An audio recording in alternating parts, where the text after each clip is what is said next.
Hi, welcome back to Fresh Faces, New Ideas. My name is David. If you like this channel or you're new to the channel, please like and subscribe. Please follow me at Twitter at Faces Ideas, and then we'll keep going from there. That'll keep you up to date with all the stuff I do. Now, this video we're going to talk about Donald Trump being banned from Twitter. Now, well, he was banned from Twitter, but so what happened was he was going to create his own social network that just came out a couple days ago, but Facebook had a review board that was going to decide whether or not he was going to remain banned. And they made their decision, kind of. So what they said is, yes, he should be banned, but you have to make a decision whether it's a time-limited ban or a permanent ban. This is what they said to Facebook itself. So what this is like an outside board who looks at Facebook's rules and decides whether their rulings are correct. Basically, so we're going to look at this article, and then we're going to look at both the reaction and the misunderstanding of 230 and just general stupidity. Okay, so look. So basically they said quasi-court over the company's direction, created an environment so that they said the risk is still going on because of violence. Board also kicked the case back to Facebook and its top executives. It said that an indefinite suspension was not appropriate because it's not a penalty defined in Facebook's policies, and that companies should apply a standard punishment such as a time-bound suspension or permanent ban. So, basically, this is my understanding of what's going on with this ruling is you can't just kind of leave him in this quasi-state of will-he-won't-he. You have to make a decision because Facebook, you have your own rules. And your rules say that you'll either do you'll be banned for like 30 plus days or whatever the time is, or you're going to permanently ban him. You can't give him this will you won't thing. So they said you have 6 months to make a decision. Look, I think he should be permanently banned. And let's be clear. This is something that we're going to go over very quickly. Free speech is not freedom from consequences. Also, free speech is not the ability. There's nowhere in the Constitution that it says, especially for the people who are arguing that free speech is having a Twitter account and a Facebook page and a YouTube channel. These are the same. A lot of these are the same people who are strict readers of the Constitution, exactly how it's written. None of those things are in the Constitution. It doesn't say in the First Amendment you have the right to a Twitter account or Facebook page or a YouTube channel. What the First Amendment says is the government shall pass no laws inhibiting freedom of speech, religion. Okay? So, the government is not Twitter. The government is not YouTube. The government is not Facebook. Now, let's be clear. I have plenty of issues with Facebook. I think it needs to be regulated as an actual news company would be regulated because, as I literally had someone argue with me on Twitter today, that's where conservatives get their news. It functions as a news organization, so it should be overseen as one. Also, part of the reason that conservatives keep getting banned from places like Twitter and YouTube and Facebook is because they want to lie. There are studies showing that they're okay with their politicians just outright lying to them in their ads. Just false lies. They don't believe you should face any penalties for just making shit up. Also, when you get kicked off of things like Twitter or YouTube, and I've had someone argue with this me too, it's because you're breaking their terms of service, whether you're doing things like inciting violence or you're doing conspiracy theories. And let's be clear, some conspiracy theories are fine. There's plenty. I think the Q-tubers are still around somewhere. The flat earthers are still around.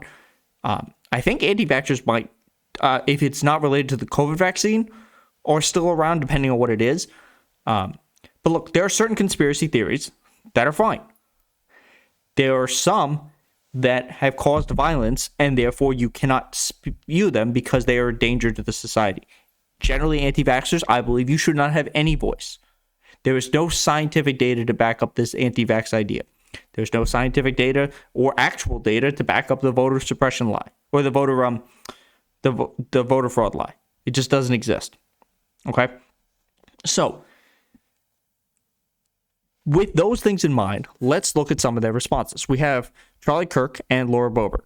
Charlie Kirk, super smart man, big brain, big forehead, lives like a capitalist every day, Charlie Kirk, says the U.S. Supreme Court should overturn Facebook's oversight board's ruling, which upholds the outlawing of the 45th president of the United States from social media. This is a big tech corporate oligarchy without standing, and it's gone too far. Enough is enough. Now, there's a lot wrong with this tweet. First, the Supreme Court has no jurisdiction over this. Unless you brought some type of lawsuit against Facebook. They can't just overturn this. I understand, Charlie, you're kind of an idiot, but this is just dumb. Also, their ruling, I already showed you what it said.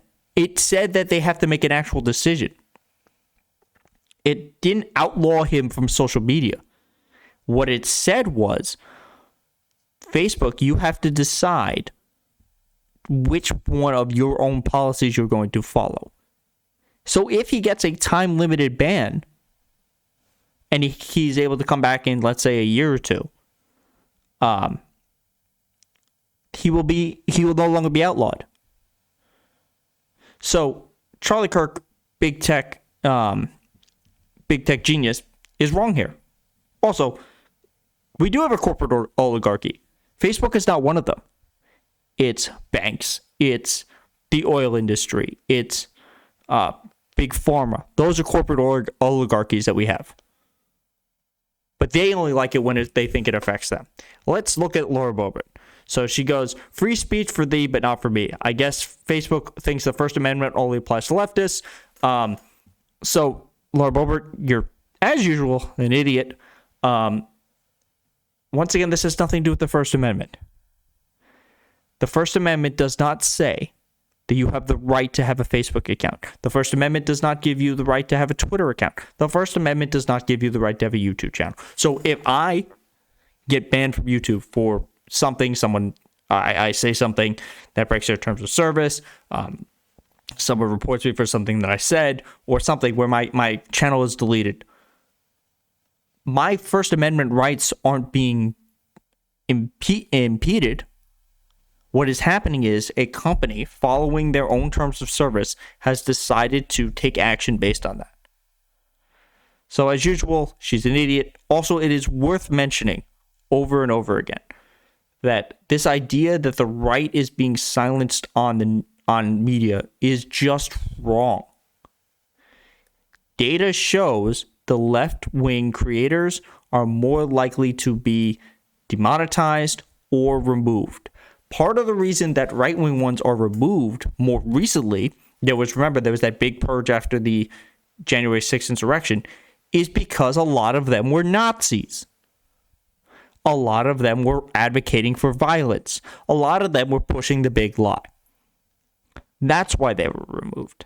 Not because Facebook is some left-wing oligarchy. The data doesn't purport that. So obviously now they're complaining that Section 230 needs to be removed.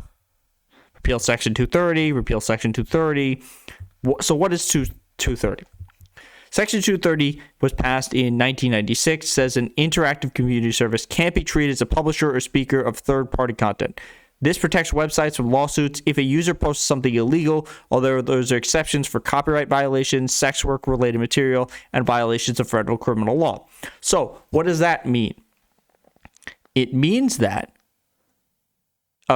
if you're on Facebook and I quote something that's wrong or something and I just say something, you can't sue Facebook over what I post. That's what 230 protects. So what would happen if you repealed 230 is corporations like Facebook and Twitter and YouTube would start banning more people because they would be afraid of someone posting something that would get them sued. 230 actually protects free speech in the way that it protects these corporations that are big enough to have a corporate platform to create these things. So that's what 230 is. So by repealing 230, you would actually drive right-wingers even further off of social media because they're the ones who are posting wrong things. I can't tell you how many arguments I've gotten into people over whether or not the insurrection happened or whether or not or whether or not the election fraud has happened. And look, there are left-wing people who say crazy things. Tankies who just said China does nothing wrong. They're genocide deniers. There's all types of crazy people. And a lot of those would no longer be allowed on these networks because there would be cause for being sued. And that's what these networks are trying to protect, and that's what 230 would do. So if you don't understand what 230 is, which people like Laura Boebert and Tommy Lauren and Charlie Kirk don't, because they're stupid, well, then you would argue to get rid of it. So let's go back to this. Let's be clear. The other reason you hear the right complaining about censorship is because they don't have the talking points to push back on Joe Biden. What are you going to argue with against Joe Biden? Oh, he's spending too much money. On what? Healthcare for old people. Marsha Blackburn tried to argue that. She tried to argue that actually daycare is socialism. So they complain about it. Josh Hawley spent like 2+ weeks. I think he actually did it recently because his book is now coming out. His argument was my free speech rights were being under attack because they wouldn't let me publish my book. That's not how this works. The reason you hear this complaint on the right so much is because they're the ones willing to push it. And the reason you don't hear it so much on the left is because the people who are left-wing in the media, like MSNBC and CNN, aren't actually left-wing. CNN is center and MSNBC is corporate. They're not going to they're not going to look at somebody like me or somebody like the Young Turks or somebody like Bashar Hassan or one of these left-wing creators or one of the left-wing activists who are going to go on and complain about them. They're not going to give you a platform because they don't care. They don't agree with your thoughts of you. But Tom Cotton can go on Fox News every single day and complain about it. And Donald Trump can go on Fox News every single day and complain about it. Yes, his ability to reach out to people has been limited by his inability to be on these networks. But his ability to speak and have the First Amendment has not been violated because of it. Now, please like and subscribe. Thank you for watching. Follow me on Twitter @FacesIdeas, and I will see you in the next one.